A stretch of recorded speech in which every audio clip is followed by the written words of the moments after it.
Nếu thầy giáo nói số thì tan học. Thầy ơi, số điện thoại của thầy là bao nhiêu ạ? Bà em nói có việc gấp cần tìm thầy. 1900. Được rồi thầy ơi, bà em nói không cần nữa. Tạm biệt thầy. Sao đột nhiên lại tan học rồi? Thầy ơi, thầy không biết sao, đây là quy định mới của trường. Nếu giáo viên nói số thì tan học. Cái quái gì vậy? Hiệu trưởng cũng không thông báo cho tôi một tiếng.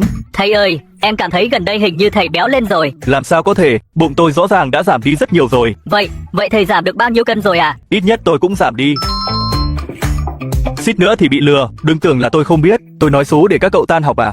Không có, em chỉ tiện mồm hỏi thôi ạ. Bỏ ngay cái kiểu đó đi. Tôi không dễ bị lừa thế đâu. Thầy bị lừa nhiều đã đề phòng lắm rồi. Giờ làm sao đây, Tiểu Kiều? Không việc gì phải sợ, xem tới đây. Thầy ơi, em đau bụng quá.